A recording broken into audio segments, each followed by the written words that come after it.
Howdy howdy, my name is Lily from Makecraft Game, and you're listening to Reading Rulebooks. Today, I'm going to be reading the rulebook for Caylus. Now, my original copy of Caylus came with a German-only rulebook, and I do not speak German. So, we went to BoardGameGeek.com and printed out the English rules, which are the ones I will be reading today. So let's get into it. Contents: 1 board, 1 white bailiff cylinder and 1 white provost cylinder, 30 1-denier coins and 10 5-denier coins, 30 worker cylinders, 6 for each color, blue, red, green, orange, and black, about 100 houses, about 20 for each color, 35 marker discs, 7 of each color, about 140 resource cubes, about 30 pink, purple, brown, and gray cubes, and 20 yellow cubes, 40 building tiles, 6 neutral tiles, 8 wooden tiles, 9 stone tiles, 8 residential tiles, 9 prestige tiles. This booklet. For the resource cubes, pink cubes equal food, brown cubes are wood, gray cubes are stone, purple cubes are cloth, and gold cubes are gold. For the buildings that require wood to build them are brown, buildings that require stone to build them are gray, prestige tiles are blue, and residential tiles are green. Once upon a time, 1289. To strengthen the borders of the Kingdom of France, King Philip the Fair decided to have a new castle built. For the time being, Caylus is but a humble village, but soon workers and craftsmen will be flocking by the cartload, attracted by the great prospects. Around the building's site, a city is slowly rising up. Goal of the game: the players embody master builders. By building the king's castle and developing the city around it, they earn prestige points and gain the king's favor. When the castle is finished, the player who has earned the most prestige wins the game. Setup. Note: the same rules apply for 3, 4, and 5-player games. Adjustments for the 2-player game are explained later in this rulebook.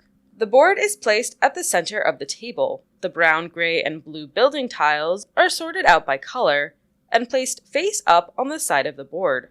The green tiles are piled up close by. A player mixes the 6 pink tiles and puts them randomly on the first 6 spaces of the road. Coins and resource cubes are sorted out and placed next to the board. This is going to be the stock.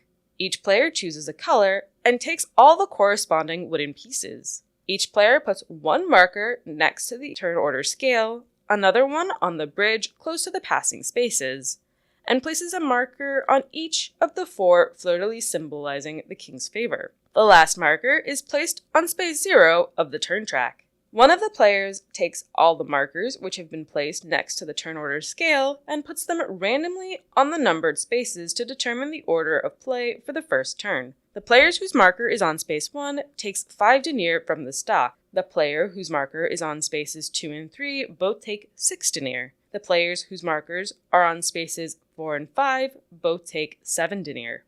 Each player also takes 1 wood cube and 2 food cubes from the stock. The player's denier and cubes remain visible throughout the game. The bailiff and provost pawn are placed on the last neutral tile, pink tile, of the road. Game principles. Each player plays the part of the master builder and has a team of 6 workers, some resources, and a little money, denier. The workers can be placed either in the city or in the castle. The city. At the beginning of the game, the city is nothing but a small village. Apart from special buildings, an inn, a joust field, a stable, there are only a few resource buildings: a farm, a sawmill, a quarry, a small marketplace, and carpenters who can build wooden buildings. However, players have to develop the economic activity along the road, because huge resources are needed to build the castle. They must therefore install better production sources, and maybe find a mason who will help them build stone buildings, or even reach the remote gold mine. But those things are very expensive, and the master builders will have to watch their purses carefully. Indeed, every time a worker goes out to work, his master must pay him. Moreover, if his master sends him to work in another master's building, the latter will gain prestige. To win the game, you must take advantage of the other player's resources without uselessly giving them an advantage. Slowly but surely, the village is developing into a town.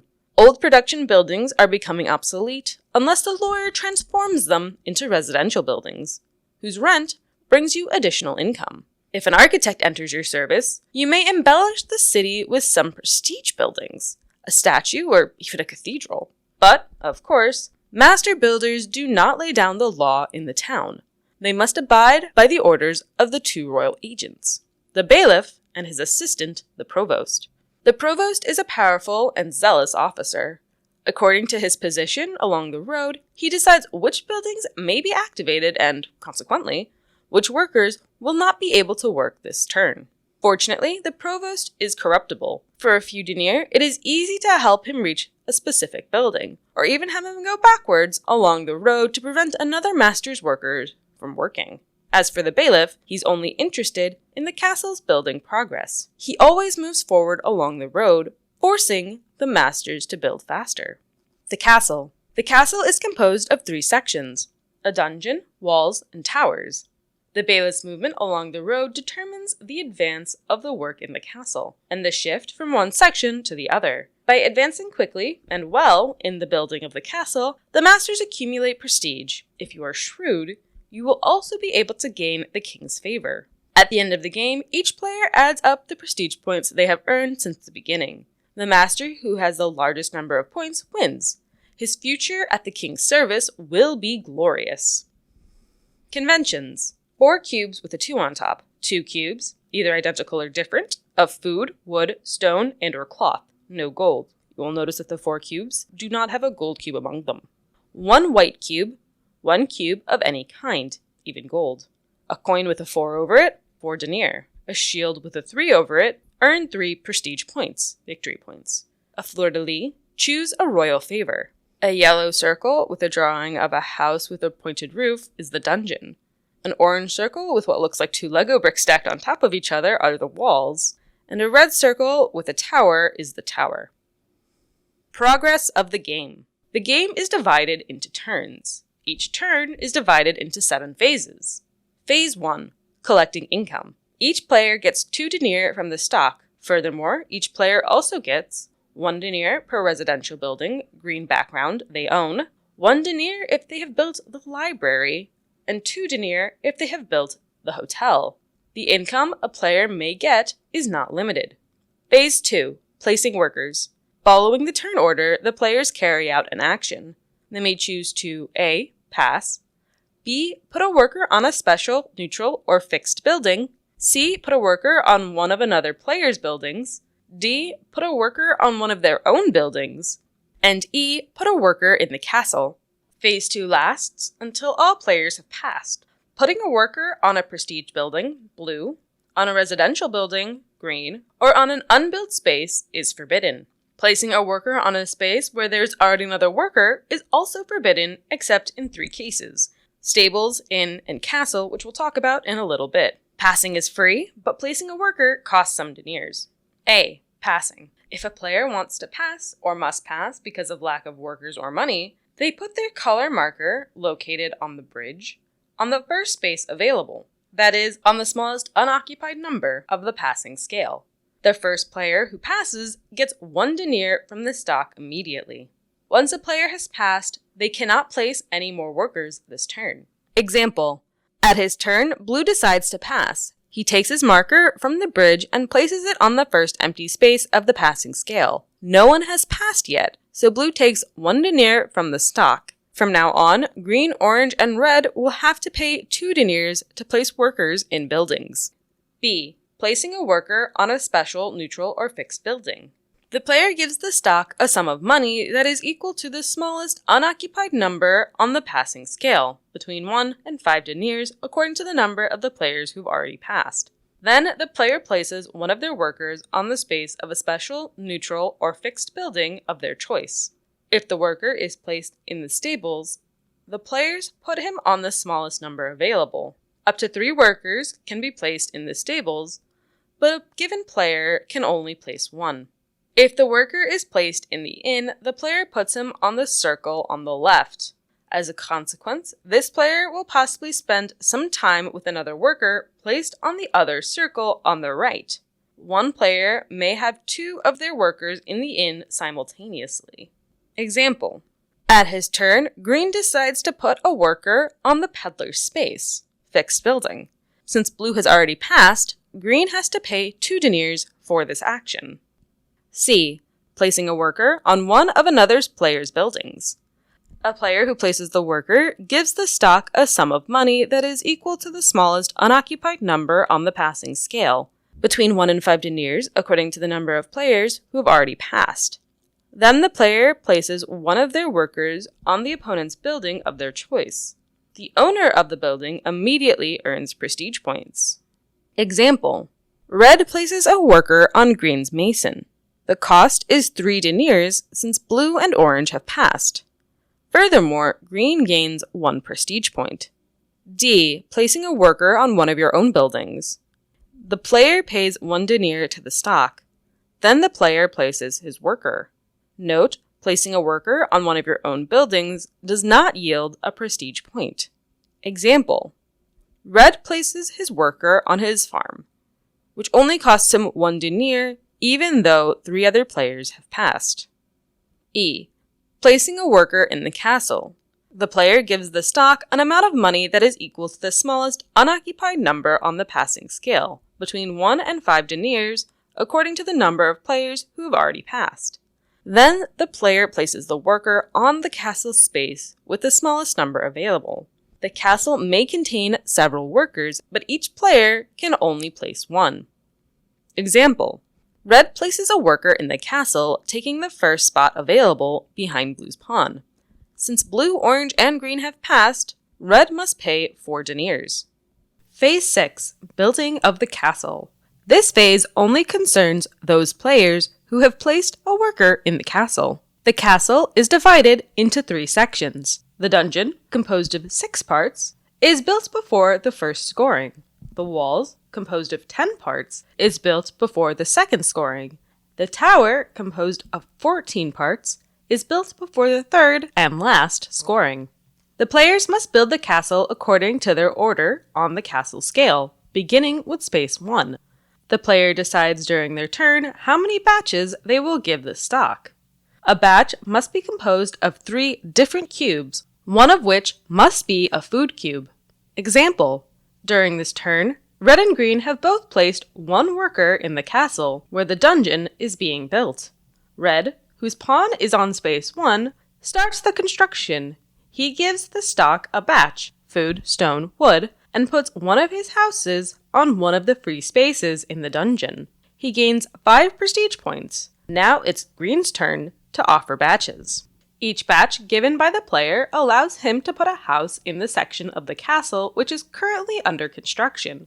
As we will see in a later section, it is the bailiff's progress on the board which determines which section is under construction. If there is no more room in this section, the player may start building the next section. Nevertheless, if the players are building the tower, which is the last section, it is possible that some of them will not be able to give batches. Finally, the construction of a new section may begin before the previous one is finished. There are still free spaces left. In this case, the spaces will remain unoccupied until the end of the game. If a player has placed a worker in the castle, but will not or cannot give a batch, for instance, if they do not have enough different cubes, they lose 2 prestige points. It is not possible to go below 0 points though. This penalty does not apply if during the building of the tower, a player cannot give a batch because there is no more room left. If the player owns at least 1 batch, they keep the cubes and their prestige is not affected. The players gain prestige points whenever they help build the castle. For each batch they provide to build the dungeon, the player gains 5 prestige points. For each batch they provide to build the walls, the player gains 4 prestige points. For each batch they provide to build the tower, the player gains 3 prestige points. Finally, you determine which player has provided the most batches during this turn. In other words, which player has placed the most houses. This player immediately gains 1 royal favor. If several players are tied, the one among them who arrived first in the castle gains the favor. Example: Continued. Green proposes 2 batches. He places 2 houses in the castle. But since there's only 1 space left in the dungeon, Green puts 1 house in the dungeon section and 1 house in the wall section. He gains 9 prestige points, 5 for the house in the dungeon and 4 for the house in the wall section. For this turn, green has built the most houses in the castle. He thus gains a royal favor. Had green only spent one batch, he would have gained 5 prestige points, and red, who was the first player to place a worker in the castle this turn, would have gained the royal favor. The players now get their workers back from the castle. Phase 7, end of turn. The bailiff moves along the road. He always moves forward, consequently, he moves away from the castle. He may move onto empty spaces. His movement is determined by the provost's current position. If the provost is located after the bailiff along the road, that is, farther away from the castle, the bailiff moves 2 spaces forward. If the provost is located before the bailiff along the road, that is, closer to the castle, or on the same space, the bailiff only advances 1 space. Once the bailiff has moved, place the provost on the space the bailiff has just reached. Then, check if a scoring is necessary. If the bailiff, during his move, reached or went past a scoring space, or if a section of the castle has been completed during this turn, proceed with scoring. In any case, there will only be 1 scoring per section. Example: the provost is a few spaces behind the bailiff on the road. The latter moves 1 space forward. Then the provost is placed on the bailiff's new space. The space which triggers the dungeon scoring has not been reached yet, so the players will only proceed to score the dungeons if construction is finished. Example: the provost is 1 space further than the bailiff on the road. The bailiff moves 2 spaces forward. Then the provost is placed on the same space. The space which triggers the dungeon scoring has been reached. The players proceed to score the dungeon, unless the scoring was made in a previous turn because the dungeon was already full, in which case the players can move on to the next turn. Scoring. According to the section, the dungeon, the walls, or the tower you are scoring, each player, following the turn order, counts the number of castle parts they have built, that is the number of houses they have placed in the given section, and refers to the corresponding score table. If you are scoring a section while houses have already been placed in the next section because of lack of room, the latter houses are not taken into account. Scoring the dungeon. No houses, -2 prestige points. 2 houses or more, 1 royal favor. Scoring the walls. No houses, -3 prestige points. 2 houses, 1 royal favor. 3 or 4 houses, 2 royal favors. 5 houses or more, 3 royal favors. Scoring the tower. No houses, -4 prestige points. 2 or 3 houses, 1 royal favor. 4 or 5 houses, 2 royal favors. 6 houses or more, 3 royal favors. When the scoring is over, wherever the bailiff may be on the road, the players must now concentrate on the next section of the castle, even if there are some empty spaces left in the section that has just been scored. If this section of the tower has just been scored, the game is over. Example: the dungeon section must be scored. The turn order is red, blue, orange, and finally green. Each player refers to the dungeon scoring table. Red put houses on 2 spaces and gains 1 favor. Blue built 3 parts and gains 1 favor too. Orange has not built anything yet, so they lose 2 prestige points. Note, you cannot have less than 0 points. Finally, green put 1 house in the dungeon and gains nothing. The greenhouse in the wall section is not counted yet.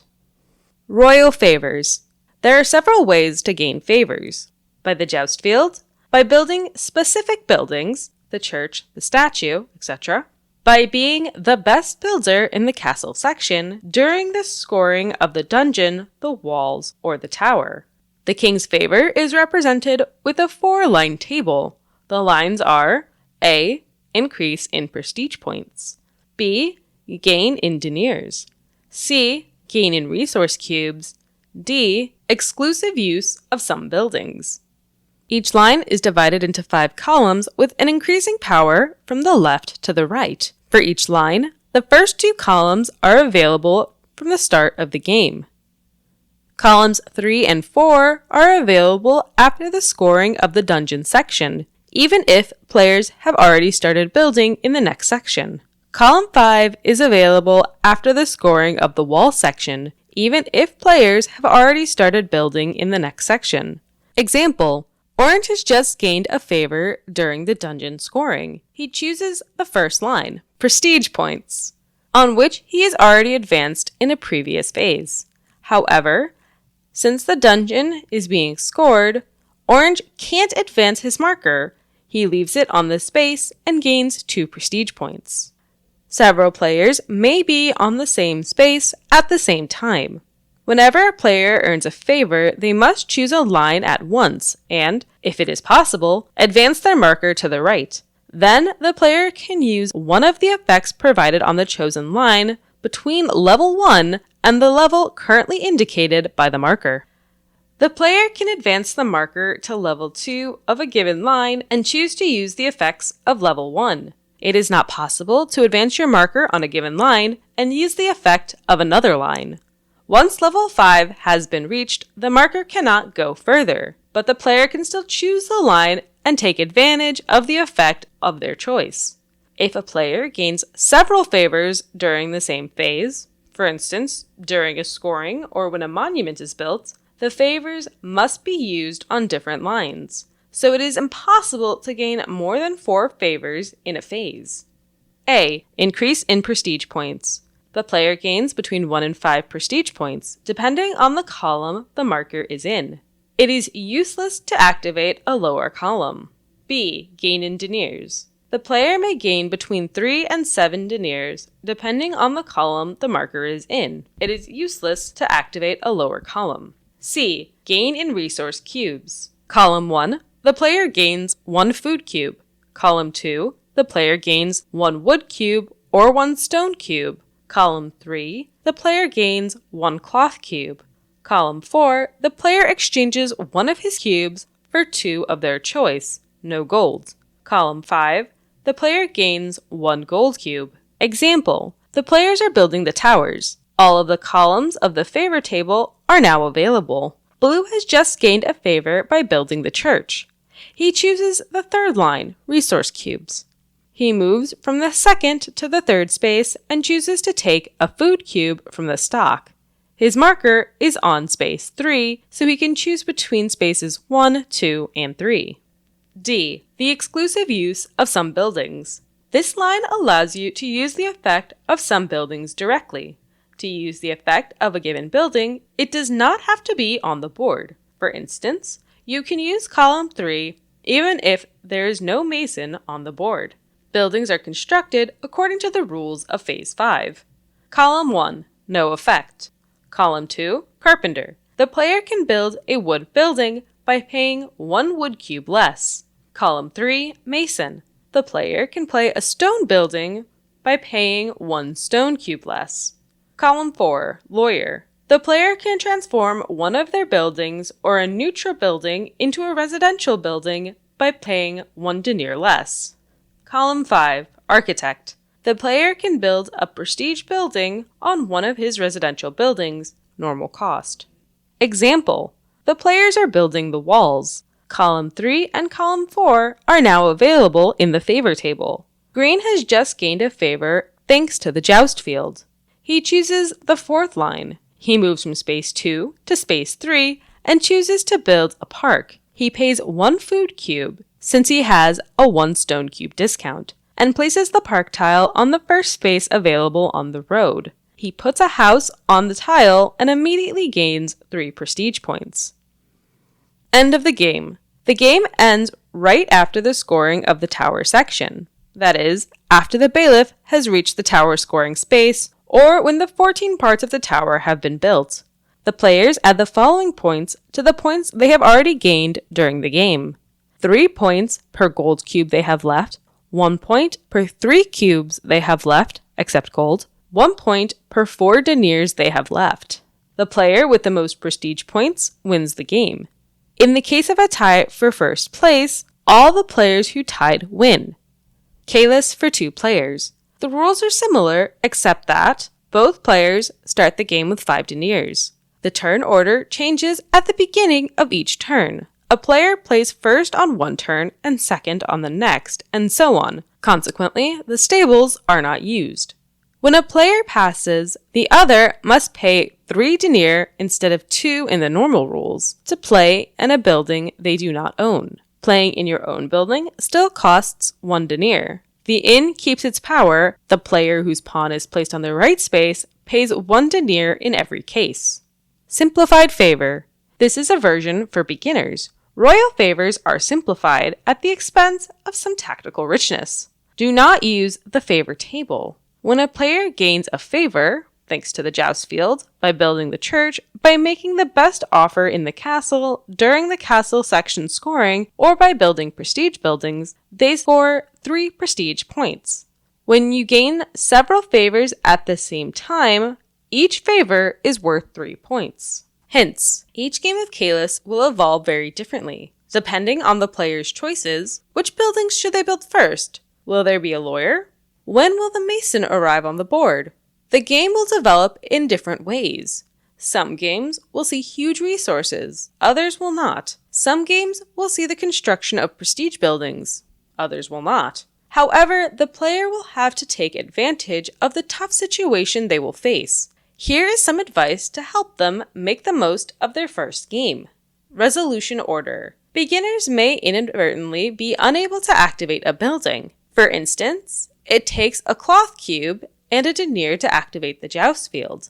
The denier may come from the trading post since it comes before the joust field on the road. However, the cloth cube must be in a player's reserves at the beginning of the turn. Indeed, there is no cloth production before the joust field. If the player has placed a worker on a farm or at the peddler's hoping to use the cloth cube to activate the joust field, their plan will not succeed since the cube will come too late.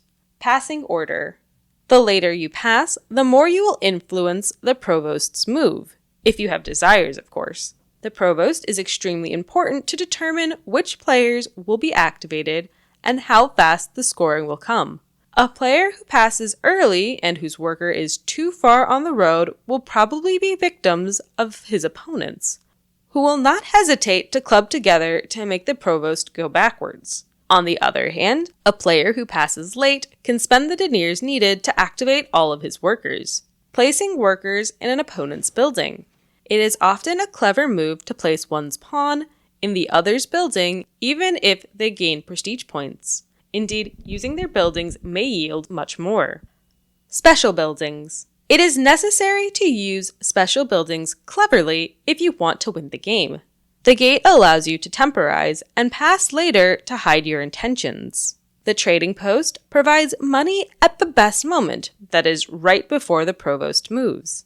The guild is the most economical way to move the provost. The joust field allows you to take advantage of the king's favor without having to build the castle. The first place in the stables allows you to ensure an important action for the next turn. The inn, especially in games with numerous players, allows you to save money or place more workers.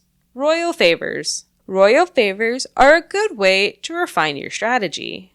The 4 lines of the table are useful. The usefulness of the prestige line is quite obvious, especially if the player concentrates on it. The deniers line allows the player to easily make up their losses. It also helps you get powerful effects if some buildings, the bank, the church, are built. The resource line allows you to find the cubes that will help you get the upper hand. It also grants you access to gold cubes. Finally, the building line allows a player whose strategy is based on the building of the castle to have an impact on the city at a lower cost. The lawyer. You must choose carefully which building will be transformed by the lawyer. A player can remove a neutral building which challenges one of their own buildings, or even remove the marketplace to deprive all of the players of a source of income. And that is the rulebook for Caylus. I really enjoyed Caylus. It is a more German Euro style game, but I do kind of love the German Euros compared to just normal Euros. They're a little meaner, they're a little bit more clean, and they have a lot of cubes, and I really like wooden cubes. So I will confess, the last time we played this game, we played it wrong.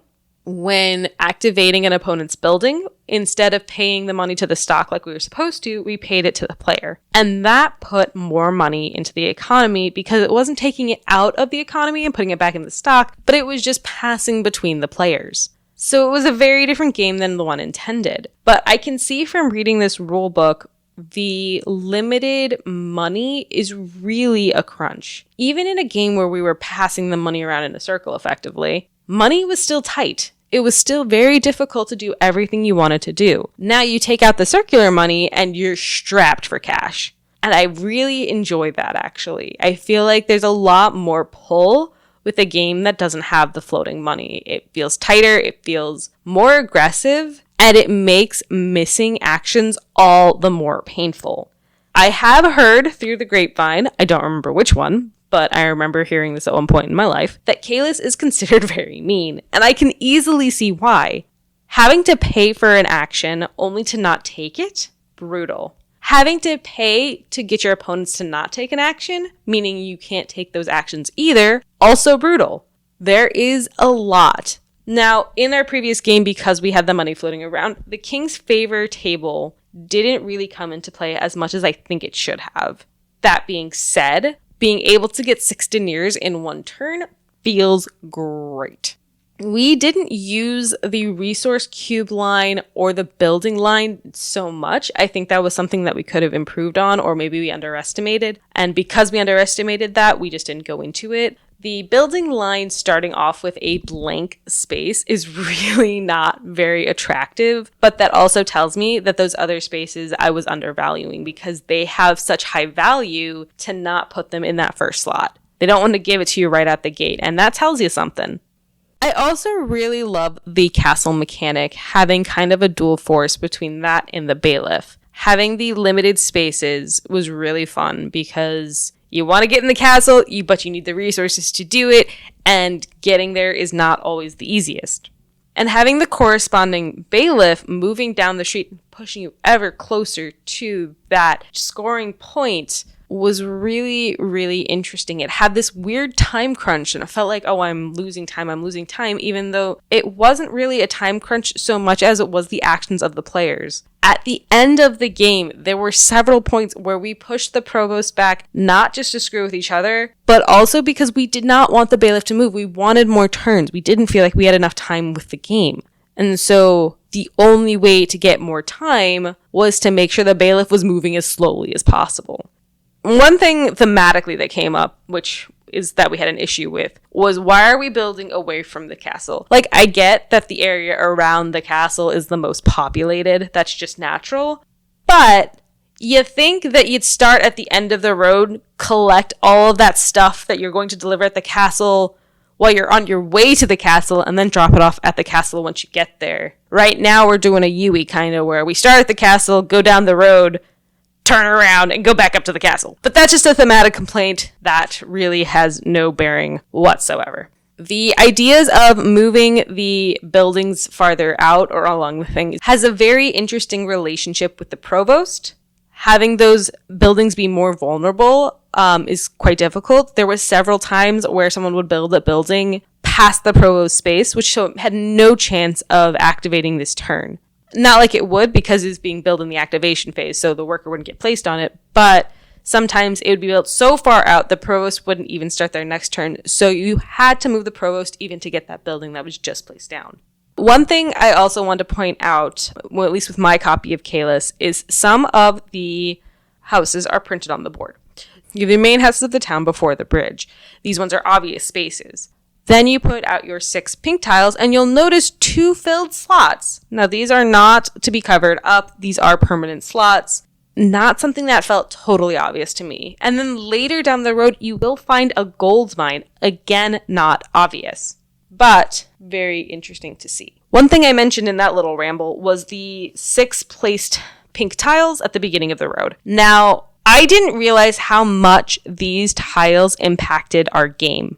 If you have resource tiles and then a building, you're able to build up those resources and then build. But if you have the building ahead of the resources tiles, you need to be prepared in advance. So you're working on the next turn, not necessarily the one that you currently have.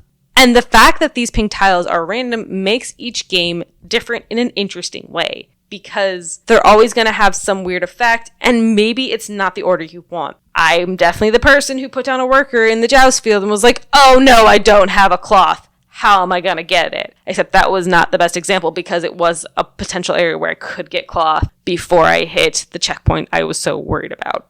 So I definitely think take the hints section to heart. They have some very good hints there. And that is the rulebook for Caylus. I hope you enjoyed it. If you want to hear a specific rulebook read, please leave me a comment on any of the YouTube reading rulebook videos. Make sure to check out makecraftgame.com for more content. I will catch you next time and hope you have a wonderful day.